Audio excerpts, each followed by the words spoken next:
Stephen A. Smith Show on ESPN Radio is presented by Progressive Insurance. Guests on the Stephen A. Smith Show appear.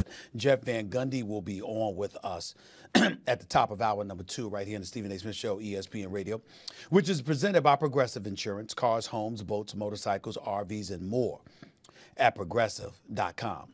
Plus, picking out the perfect Mother's Day bouquet is easy with 1-800-Flowers.com. Right now, 1-800-Flowers will give you 24 multicolored roses plus a free vase for only $29.99. To order, go to 1-800-Flowers.com, click the radio icon, and enter code Stephen A. That's with a PH, not a V. 888-SAY-ESPN is the number to call up. It's 888-729-3776. Ladies and gentlemen, before I go to the calls, I want to get into, I want to refresh y'all memory. 2 days ago, yesterday, there was a debate that took place on First Take. Max Kellerman, my partner in crime on First Take every weekday morning from 10 a.m. to noon Eastern, 7 to 9 a.m. Pacific, said something that, quite frankly, I thought was blasphemous. I didn't quite feel the way that Jay Williams felt, our colleague covering basketball, college basketball for us and basketball overall, because he's a former Wooden Award winner, former All-American, a former national champion at Duke. My brother, that brother was big time, make no mistake about it, and knows his basketball. He was so disgusted with Mac's take, he felt the need to walk off the show.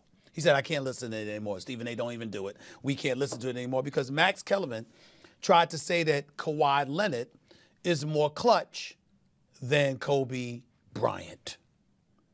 Listen to Max Kellerman on yesterday's First Take try to explain his position.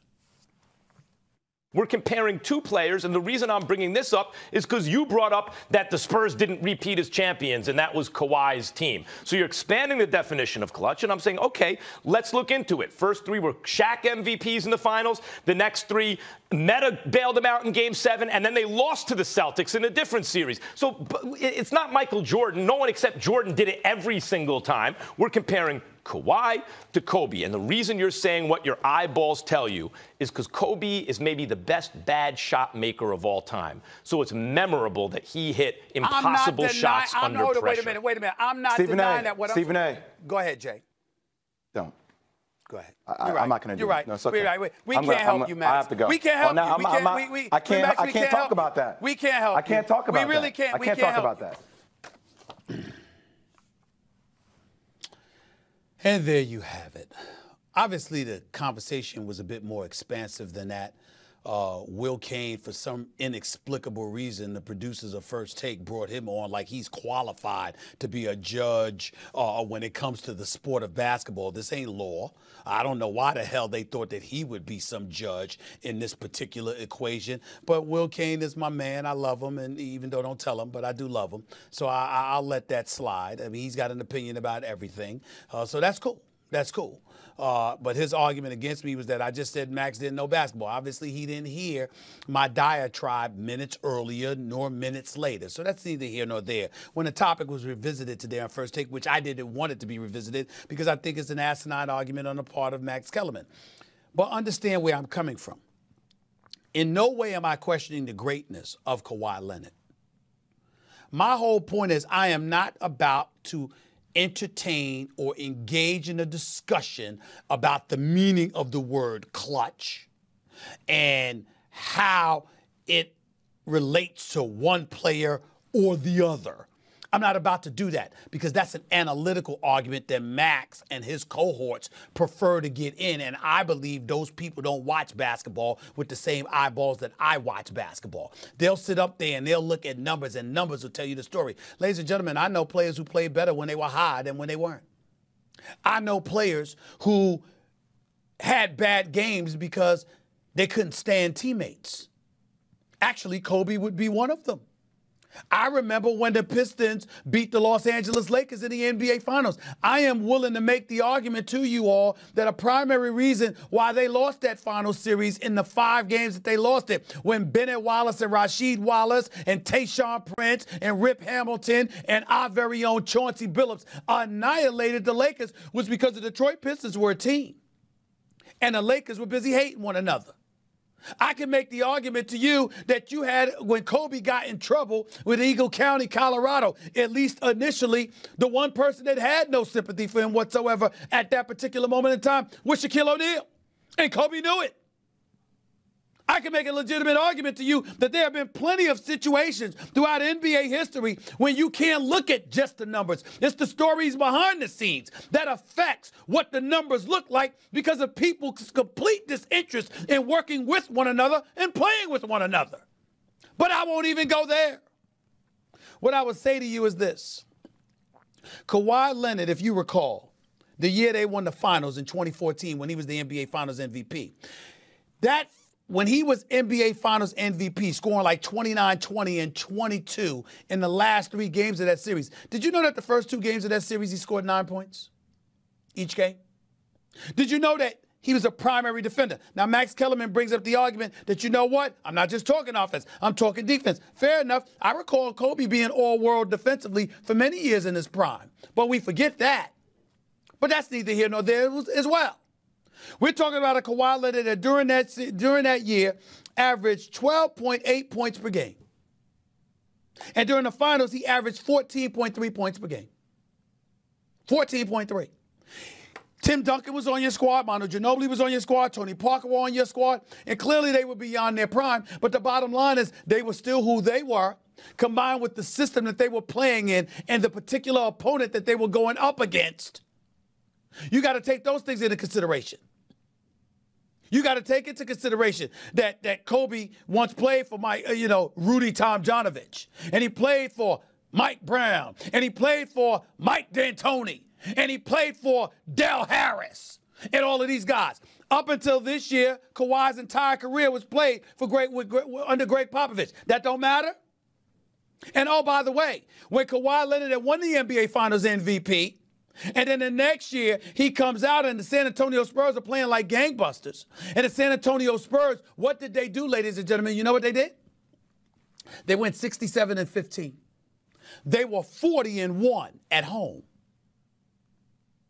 And then got obliterated by Kevin Durant and Russell Westbrook in the postseason. We don't bring that up. And then after that, he played 9 games. And then after that, here he is playing for the Toronto Raptors. So what I'm saying to you is I'm not looking at Kawhi's numbers or looking at his ability and saying, excuse me, what are we talking about here? I'm saying there's a small sample. And why does that small sample matter to me? Because I'm looking at Kobe Bryant drafted in 1996 and Kawhi Leonard drafted 15 years later. Look at the rule changes that took place between that period of time. Look at how soft the game had become. Did you know that right now you can get a technical foul for passing gas? I'm being facetious, but you get what I'm saying. That's how soft the NBA has become. Why do you think Hall of Famers lament today's state of affairs? Because they're imagining what they could have done statistically. They're imagining what they could have done monetarily if they were playing under today's rules and regulations. Because that's how soft the game has become. You want to bring up that Shaquille O'Neal was Kobe Bryant's teammate? Well, I don't recall Shaquille O'Neal having any championships on his resume until he started playing with Kobe. By the way, Shaquille O'Neal had Penny Hardaway. And then after he had Penny Hardaway in Orlando, and Nick Anderson and 3D, Dennis Scott, do you know who he had in L.A.? He had Eddie Jones. Eddie Jones and the Eldon Campbells of the world, Nick Van Exels and others. I mean, this is who Shaquille O'Neal had. They ain't win no championships until Kobe came, until Kobe matured. And by the way, he was being coached by Del Harris. So we just forget that, huh? We just ignore that, huh? And we just going to look at PER and all of this other stuff. And we're going to look at analytics and have them think that they can tell us more than what our eyes see. Oh, by the way, when you went to 3 championships in a row and won back-to-back NBA Finals, we talk about Kobe Bryant. Did Kawhi have an 81-point game? Did Kawhi score 62 points in 3 quarters? Did he do that? When Shaquille O'Neal goes down in Game 4 of the NBA Finals and Kobe pats him on the back, I got you, bro. I got this. We going to close this deal. I mean, let's put stuff in its proper perspective. When we talk about 2007, Kobe goes 4 straight games with 50-plus. Kobe led the league in scoring once. We're just witnessing what we're witnessing from Kawhi Leonard. Kobe did it throughout the vast majority of his career. And Kawhi is just now a number one option. Not to say that he wasn't a few years ago when they lost, when Zsa Zsa Jr. undercut him because he was spectacular that season. But that was really the first time he was the number one option. So when we talk about Kawhi Leonard and clutch, what's your definition of clutch? If you one of these analytics dudes and you've categorized and applied the definition of clutch and you want us to get us to believe that, that's fine. You can do that. Max might have a point. But I talk basketball. I'm not talking just numbers. I want to talk basketball. I don't give a damn about that analytics argument. I'm not saying it doesn't have its place. But I'm not going to lean on it to define for me what the hell basketball really is. I'm not doing that. And I'm not going to entertain anybody else doing that. Especially Max. And if Will Kane wants to sit up there and get into the fray and have a discussion about it, he can do it by his damn self. You're a lawyer. Who does a very damn good job on television, by the way, and radio. I like Will. But I respectfully disagree, and I ain't going to listen to him judging who's right or wrong between him and me and Max. Sit down, please. I'm not trying to hear that. Not about basketball.